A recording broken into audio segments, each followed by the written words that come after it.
Okay, we are live on YouTube. Perfect. Okay, so we got everything set up the way that it needs to be set up. Let me make sure something actually. Okay, yes. And bada bing, bada boom, we're good to go. Okay, so there is a new thing on the live where you can subscribe to the TikTok live. This doesn't apply to YouTube, but if you subscribe, then it automatically gives you this Discord role, which is attached to. Wait, where is my Discord? So it's all attached to this. So if you subscribe to the live, which is like $4.99, you actually get all of this, which was like $30. But hey, that's okay. I don't really give a shit. I don't make that much money off the subscriptions anyways. Like the ones for the Discord, and subscribing to the live just gives you the same thing. So I just made it. Well, I can't change the price of the live. I think it is $4.99. But I'll just make the price of the whole thing $4.99 everywhere. Because why not? Back to business. First things first. See what we're doing with our open positions here. We have some PayPal puts that are open. Those are probably not going to be very good considering that market will not go down. They were actually doing fine yesterday until, or not even just yesterday, for a couple days, but we have until July 7th on those XOM calls. I got rid of the XOM calls that I had for this week. I got rid of those yesterday. I only made about 30% on those, which was less than just not a very good risk reward. We'll take 30%, that's fine. It's just I allowed them to go pretty low, not crazy, but risk reward didn't turn out as we wanted to on that. But the reason I sold them is because I still have the calls for July 7th. Yes, so everything is right in the world there. Uber is still the most aggressive stock of all time. I do not know what is fueling this. We had Micron earnings this morning. Oh, they flippity flopped, which is not surprising. So they were expected to lose a bunch of money. Everyone knew that was going to happen either way, but they didn't lose as much as they were expected to. So that is why they're pretty much going straight down here. I kind of would expect that to continue, to be honest. I don't know if I'm willing to bank on it, but it is a possibility. Let's see where we could end up going with them. It is really, really weird that they were able to open so much higher. Not necessarily so much, you know what I'm trying to say. They had really not good everything.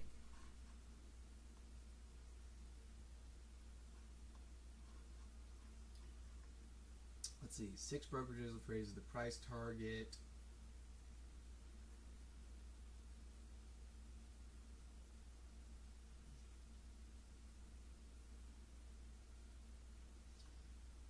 Average rating of 36 brokerages is a buy. Medium price target is $76. Up to last close, stock is up 34.2% so far this year. That checks out. $76 is about right here. So that is the average price target for Micron. I think the market is disagreeing with the analysts in this case.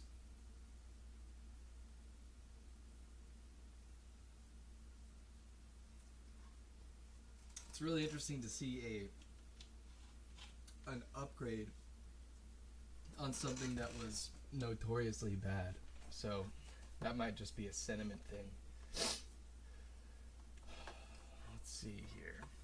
I would not be surprised if we just ripped this morning, and look at that. We did. This is just SPY. I already have these levels kind of drawn out here.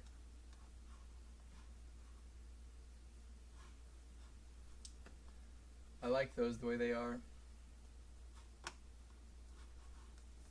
I'm going to pull up something that I want to watch too.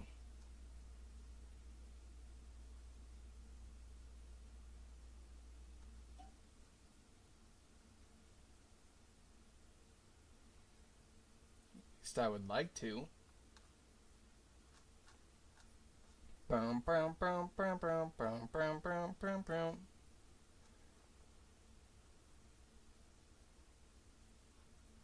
Aha. Oh, it's not live right now.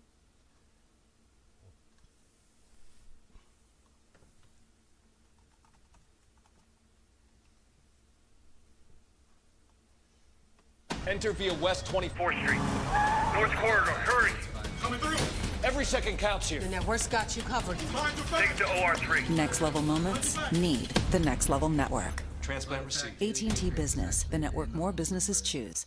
Friend in this environment because we think, we're going to be in an environment where central banks will have to hold tight to have a systematic tightening bias, which is the complete opposite of the last 30 years before 2020. We're just waking up to that. Markets have not fully adjusted to this. They're still expecting 100 basis points and more of cuts in 2024. We don't think central banks will be coming to rescue. So this is going to be a higher for longer environment, rate environment. It's okay.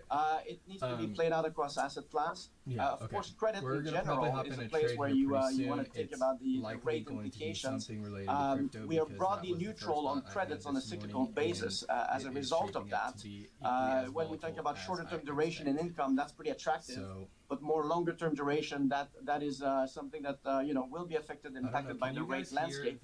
But when it gets to the private piece of it, then it's more of a mega-force story. It's not only about the cyclical rate piece. There's an additional tailwind, which is this reshaping of the financial system that is happening. That's really interesting. So the changing there financial is a system there, a lot to do subscription with for the private channel credit. now, and it The gives you access to aging this Discord, demographic which is has everything in there, something too. that investors have been playing for a like this while was now. just Is linked it in my not bio. already That was played for out? I mean, $29. hasn't Now everyone you can seen just- that if you subscribe to among these Live, then mega it's like forces $4.99 more than and you anything get the else? same thing. So that's kind of cool. I don't Yeah, really I think demographics is this guy's annoying. I'm gonna wait until this guy gets off. So yeah, it's like 1,000,000% off, but that's okay. Our first order of business here might be to get rid of this PayPal. Actually, is going to be to get rid of this PayPal.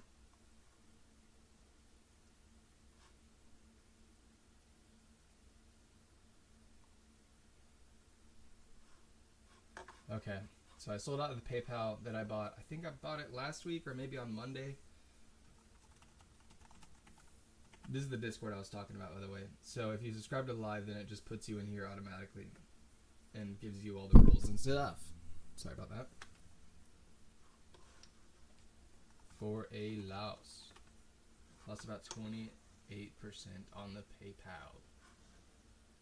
I don't think we took any profits on that as well. So that was just a straight up L. We have a swing trade open on HTOO. This is a little bit sketchy, but I think the potential is definitely there. I really wanted to get more of it. I was kind of hoping it would go down. This is almost like a long-term investment. They're a hydrogen power company, which I think this will end up being, well, not necessarily this company in particular, but I think this industry will end up being a really good thing to be in.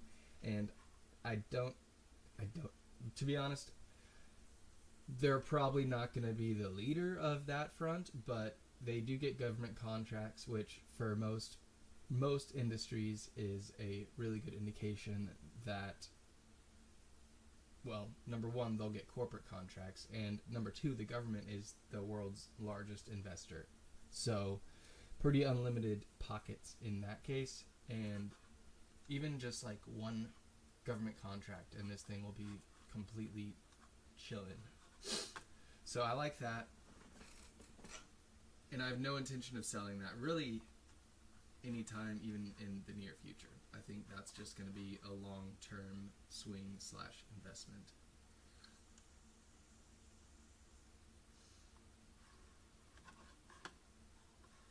Okay, cool. I can get the spy put or spy calls cheaper now if that's the way I want to go.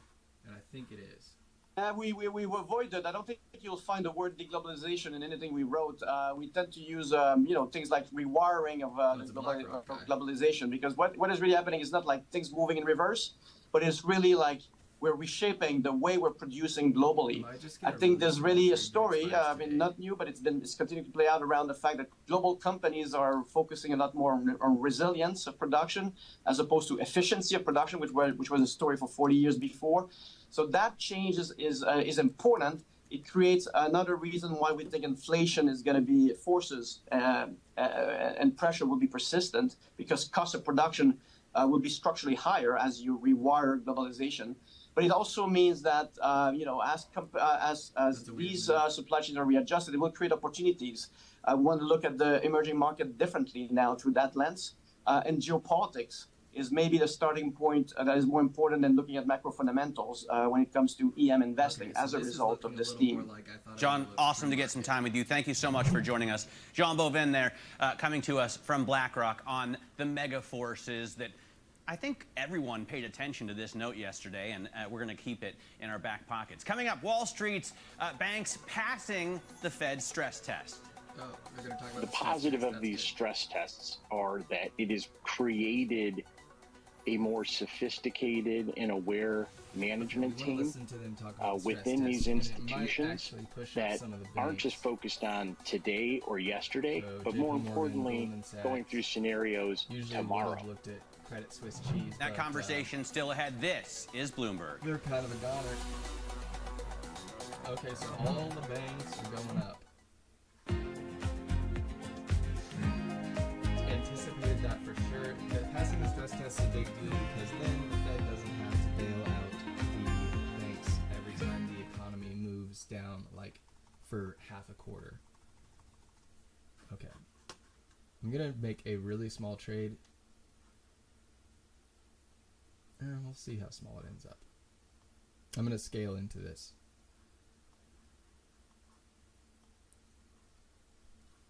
Oh, shit. Modify. Maybe I don't need to. Fill. Okay, maybe I do.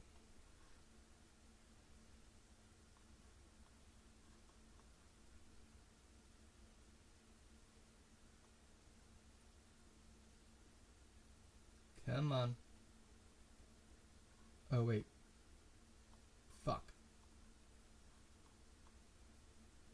Okay, never mind. We're good. Oh, crap. Sorry. I need to watch my mouth. We were temporarily removed from TikTok Live. which is great, you know? You love to see it, but you don't. So what I did was buy some really, really short-term, i.e. contracts that expire today, calls on SPY, so the S&P 500. And what I'm going to do with that, hopefully, is just scale into it if it does continue going up. I got some that are kind of far out of the money, 439, so yeah, pretty far out of the money actually. But they were only $25 a piece, which allows me to buy a ton of them if I do scale into them, or sell out of it completely if I need to at the start. So at the start, if it just like tanks and goes down, I only have $75 in it right now. That's not how much I plan to have. That's just what I'm starting out with, and if it bombs right off the bat, then I didn't buy in with very much. Totally fine. I can lose 50% of that if I want to, and it really doesn't affect anything all that much. So we're going to keep an eye on that. The levels to watch. I don't know why I had this line here. Oh, that's just 436. Okay, that's not actually an important level so much. It might end up being later, but as of now, I don't think.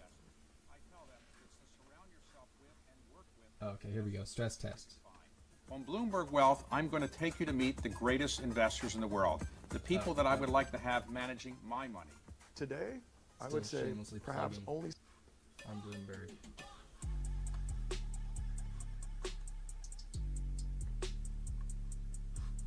Okay, spy contracts are out now.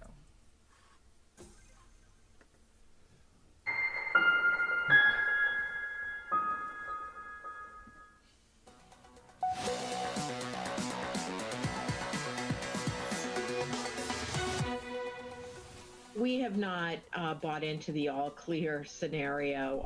Our sense is that these are the kinds of things that are, slow melting iceberg. Our best guess is this is far from over.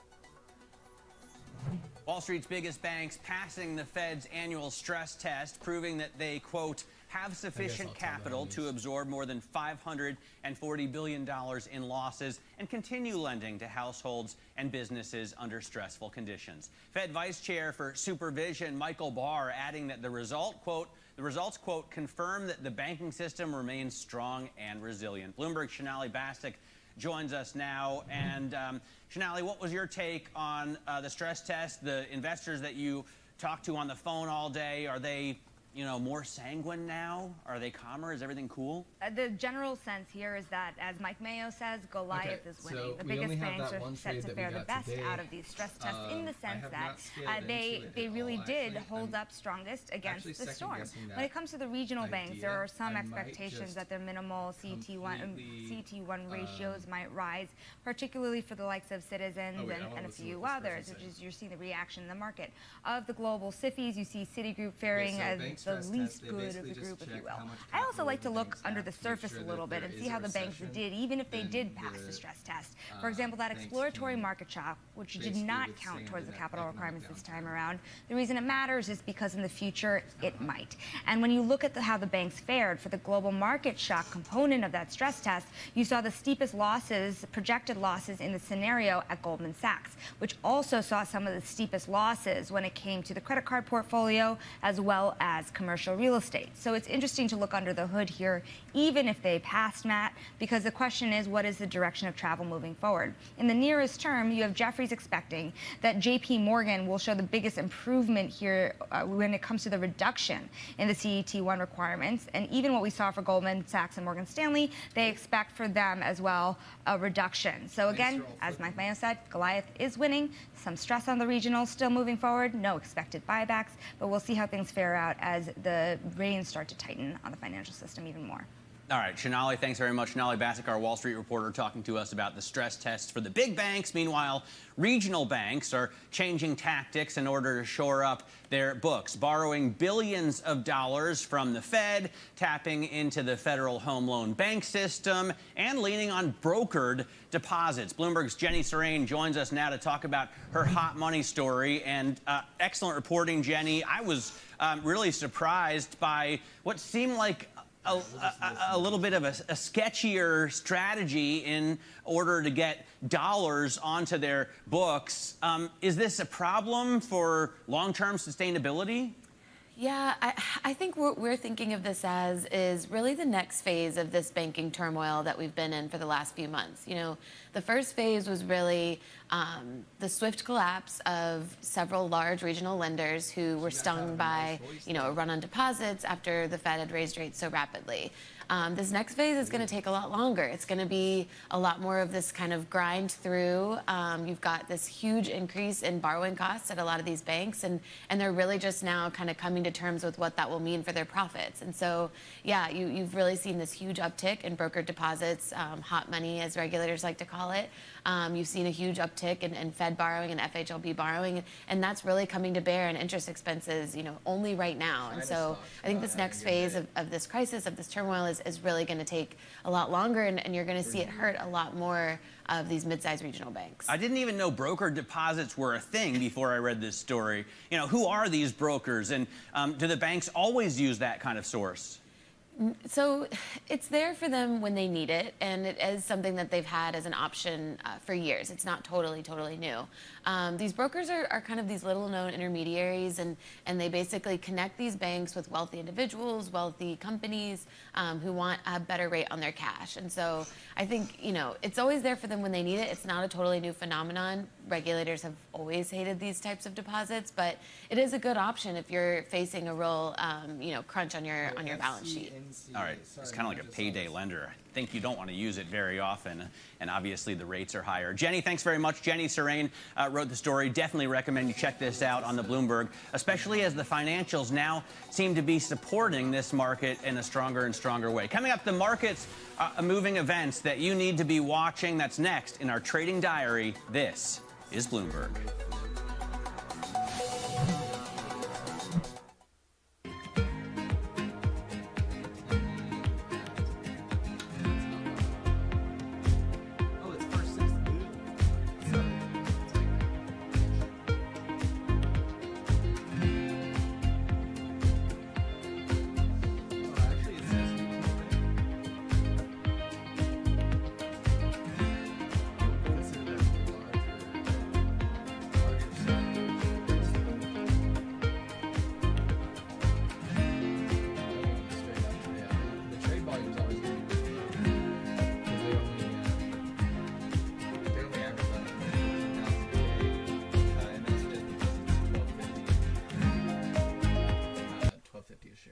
$12,500, that is. SPY flipping a little bit. I want to see how the banks react around here.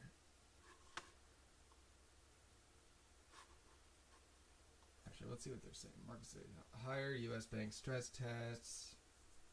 Traders cheer after bank stress test results. Lifting equity futures. Didn't lift them that much.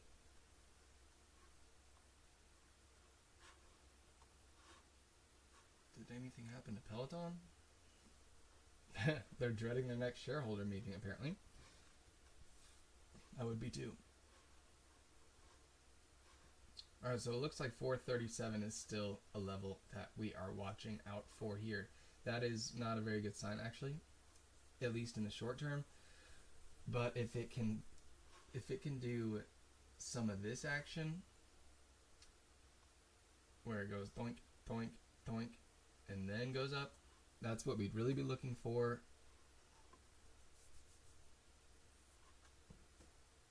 And that would be great.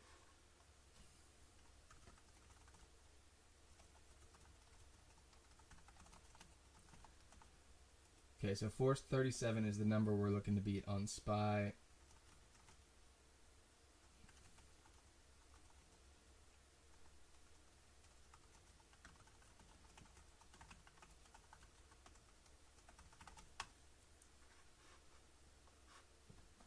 Alright, we're going to probably chill in that range for just a little bit longer. If it does go up here, hit this a bunch of times, and then fail, clearly we're not going to stick around on that trade for too long because we have no time to expiration. Legitimately no time. Tesla, straight down. I caught this run up yesterday. Oops. This run up. And then really the rest of the day it didn't do very much, which was surprising because they've been one of the more volatile blue chip stocks lately. Do I pay for TradingView? Yes. Yes, I usually do. Actually, right now, TradingView, I don't. I changed my debit card, or I left my debit card on an ATM, so I don't pay for it at this second, but I typically do. It's only like $15 a month, and I use a lot of the stuff on it. So I need to just change the payment information that I have on there. I pay for a lot of stock stuff.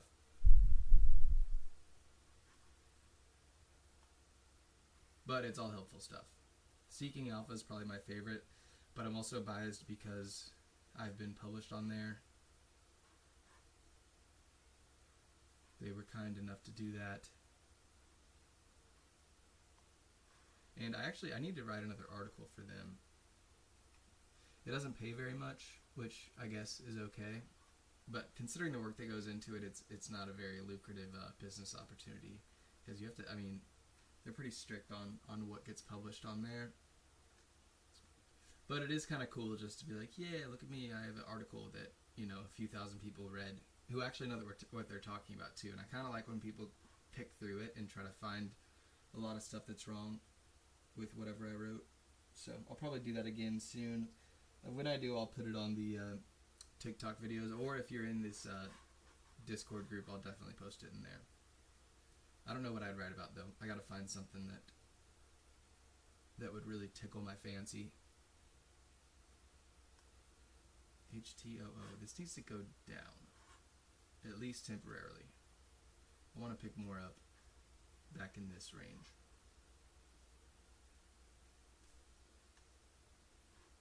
Spy, we're still hanging out in this same range, and it actually looks like, even if we go back a few days, it's been hanging out, bouncing off this thing for a while. Look at this. Boom, bada bing, bada boom.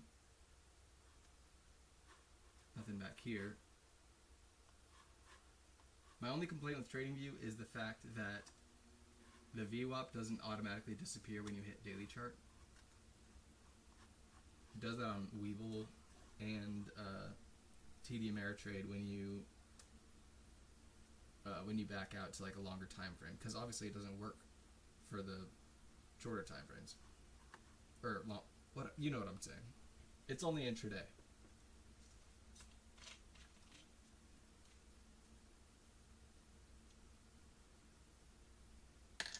I expected a lot more movement from SPY when I got those contracts. My $75 in contracts is now worth $69.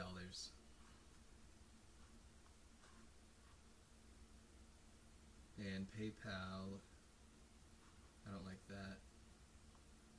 Uber. That was a solid run.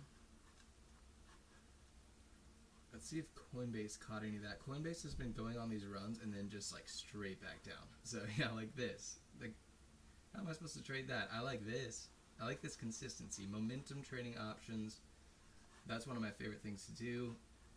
And that has not been an option. Hey, look at that. We got above 437. Okay. Bada boing. That should be good news for everyone involved.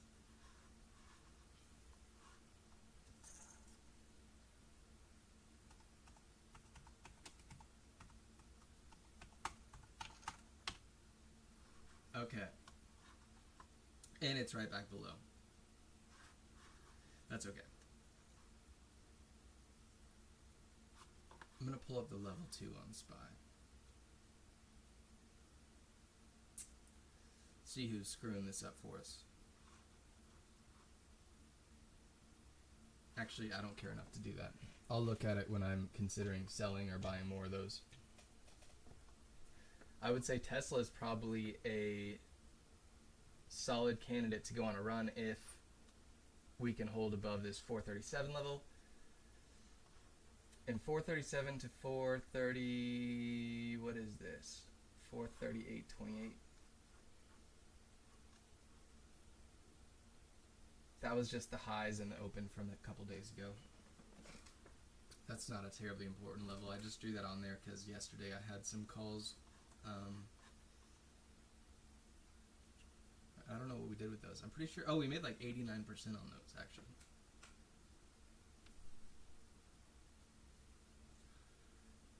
Oh, and I'm just now realizing I did not post that I didn't hold any of those overnight. But I mean, I guess if someone did, they'd be doing fine. So I'll update them later on that.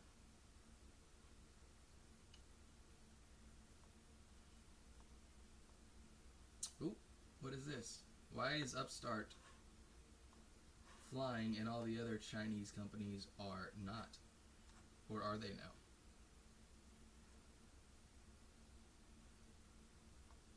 This isn't China, but that's okay.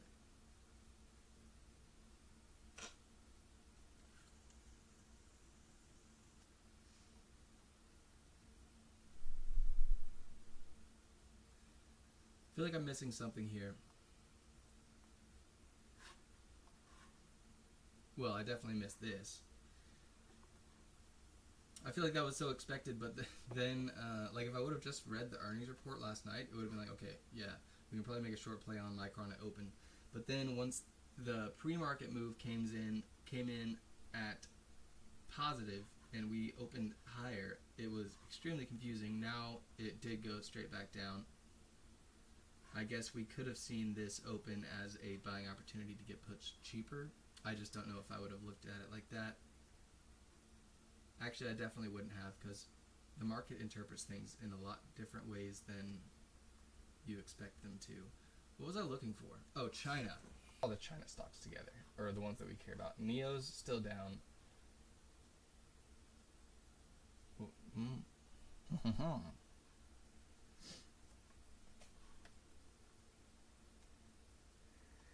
Travel stocks, these have been absolutely crazy lately. I wouldn't mind shorting one of the cruise companies in a little bit. Not today, most likely.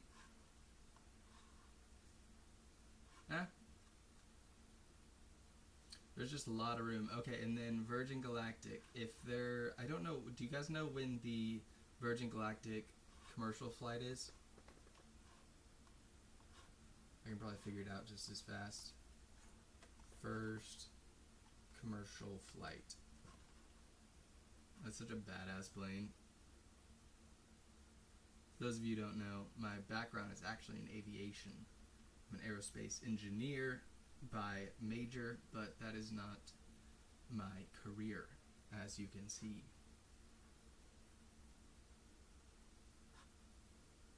That's pretty sick. That's extra sick.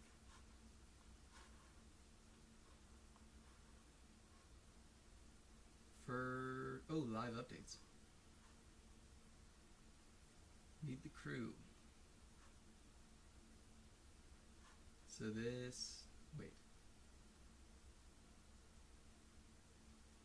Okay, wow. That is the worst article I've ever seen in my entire life.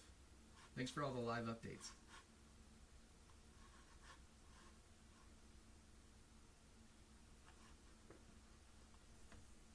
Oh, I'm on Bing, no wonder. Set for liftoff this morning. Ooh, I want to watch this. Sometime after 9 p.m. local time. Or 9 a.m., sorry.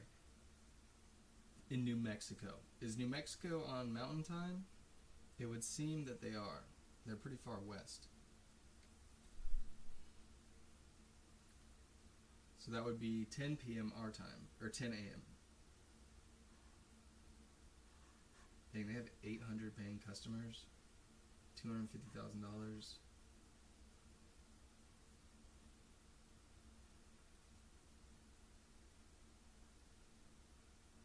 What if it just blows up? I feel like there's very low risk of that. But hey, that'd be crazy. Oh, SPY's coming straight back down. Whoop.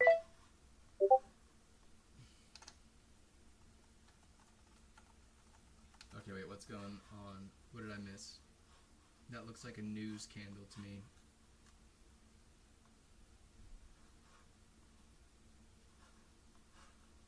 And we just really need to see inflation start to drop a little bit faster for the Fed to get back into a comfort zone. Looking at the U.S. dollar here, the Bloomberg Dollar Index has had the last several days trading higher here. What's the play out there in the currency world? This one's really just off of yields, and the play is basically dollar yen. The yield differentials between the U.S. and Japan probably the widest across the G10 space. So we're seeing weakness in yen. When you heard the central bankers at Century yesterday, all were talking about higher rates except for Japan, which suggests that the yen can depreciate further. Be a little bit cautious out there. We're only about 5 big figures or so away from where the BOJ intervened the last time. Or can you not hear the Bloomberg guy? You can hear me, right? It's not choppy. That's what the BOJ doesn't like. So if it continues slow and steady the pace, it may keep their hands off the wheel. So just real quick, Vince, I'm just looking at the Bloomberg Dollar Index chart, and it's sold off sharply since kind of like October of last year. Explain to us why was that just the market expecting that the Fed was going to be cutting rates? No, there's actually an interesting nuance to the Bloomberg Dollar Index with the SPX. There was a very, very strong inverse correlation. So as we saw this really bull market, or as some are still on the sidelines calling it a rally in a bear market, from October to the present, that inverse correlation held very true. People were out of the dollar and into equities. Something else I've been keeping a close eye on is the copper to gold ratio. So we had seen that been moving over last month, but now Okay, we don't care about the copper to gold ratio. I do care about the jobless claims, though.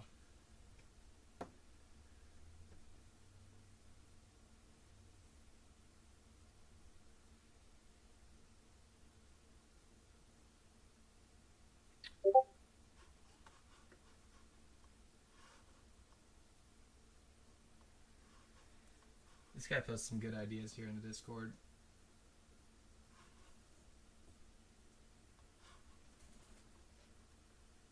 I don't know. The jobless claims wasn't even just now. It was a little bit prior to where we are now. So I actually don't know what that candle is from.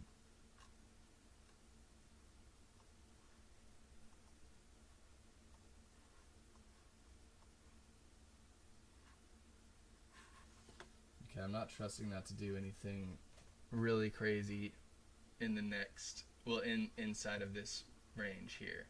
I really do think we could probably end up breaking back a little above this 437 level today. It's been pretty resilient with all these moves down, as you can see.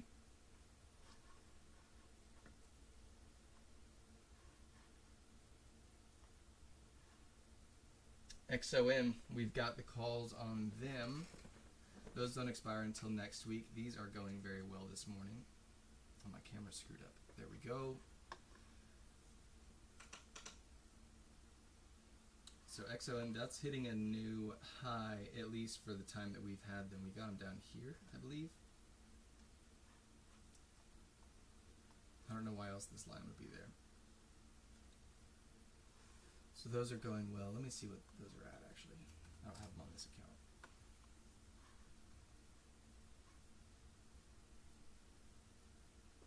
There we have 109 calls. Looks like they're at $37. It's not bad. 109.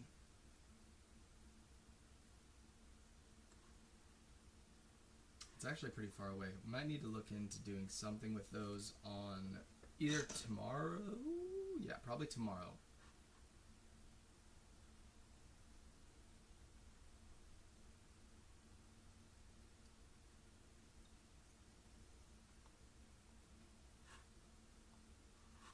Okay, Mara flipped. Does that mean Bitcoin flipped too? Bitcoin is trying to flip. Man, Bitcoin has just been a crazy one lately.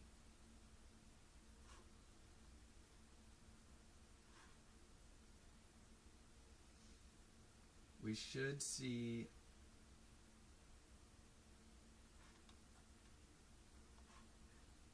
never mind.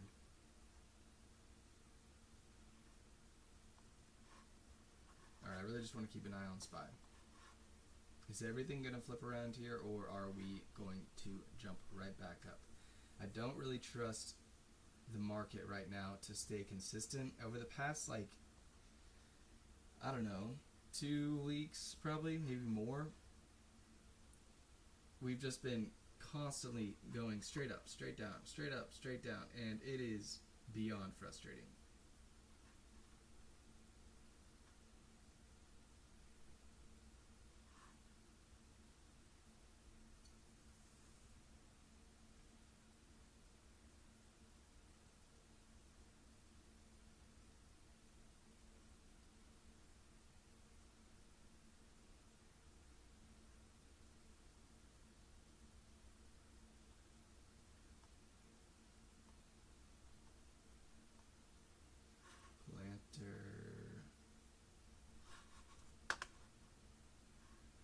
Okay, so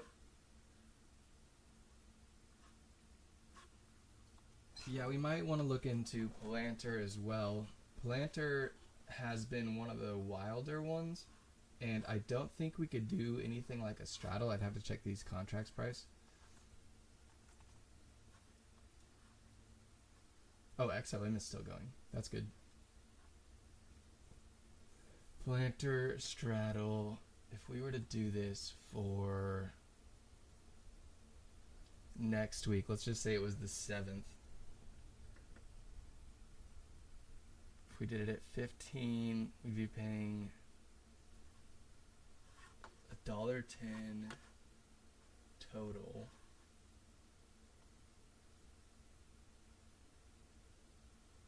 No, I don't like that very much. That's kind of a lot. It's not that aggressive considering how much they've moved over the past couple weeks. But there always is this risk of it being like this where it looks like it's moving a lot, but in reality it's just making big intraday moves, but like the open and closing prices are not going consistently in one direction. I think we'd be better off probably finding something different. And SPY is on its way right back up. What a psychopath. Should we just make the same trade that we had earlier? Or should I'm going to probably wait until it gets above 437. If it gets above 437.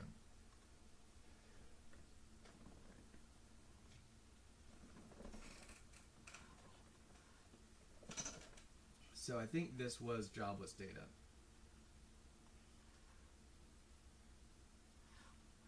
That's what I would think, at least. I'll do the same thing that we did last time and just scale into it. That way it doesn't really matter if... I mean, yes, I have a position open, but in reality it's not a very big deal because I barely have anything.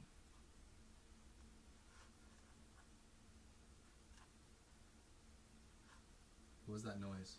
Why did I get a Discord notification and then nothing happened? I'm waiting for the possibility of... Oh, whatever. Never mind. That was irrelevant. Don't worry about it.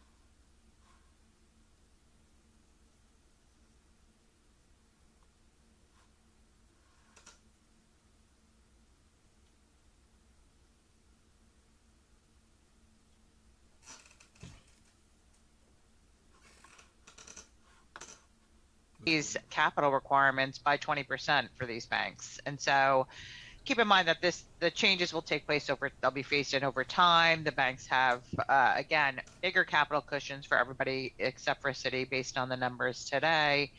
And with earnings, it's completely manageable. Alison, certainly can I jump in here? I mean, aren't they over-regulated? Aren't they over-capitalized? If I'm Jamie Dimon, don't I just push back and say, all right, great financial crisis was a long time ago, guys. We're much better positioned. Just stop. I think Jamie, I mean, he has definitely been pushing back. And I think, one of the things he brought up at investment. The banks just got bailed out like 2 years ago. Why would you? Oh my gosh.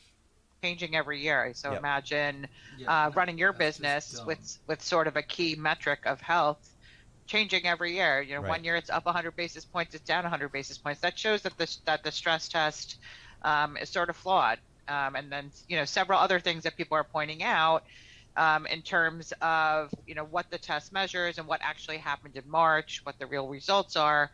So really the test has only come to mean what's the requirement year to year for the banks, and maybe there is a better way to have sort of a permanent hurdle. And to your point, Jamie pushes back on some of the regulation. It's just, can we have clarity and consistency? All right, Alison Herman Chan, Alison Williams, both from Bloomberg Intelligence, giving us a few minutes of their time on this important time for the banks for their stress test. We thanks for getting a few minutes for you folks. We're going to have more coming up. This is Bloomberg.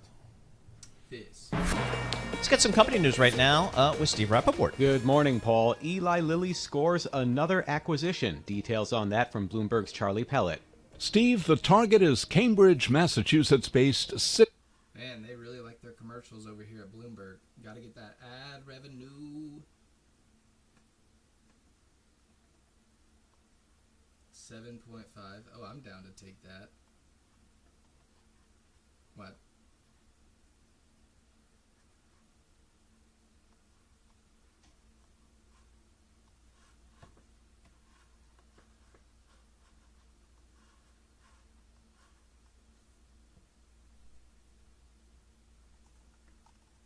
Okay, so I picked up another trade.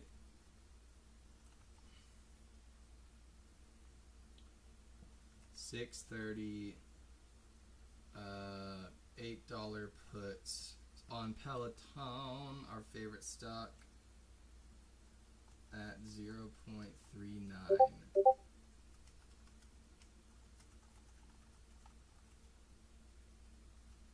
So XOM was going on a run.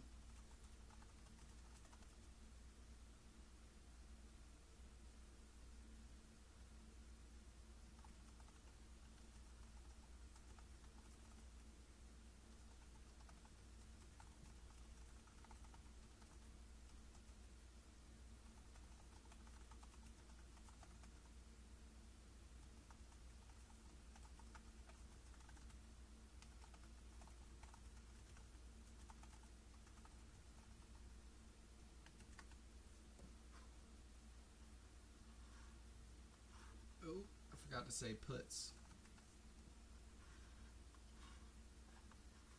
Okay, so we have the Peloton puts.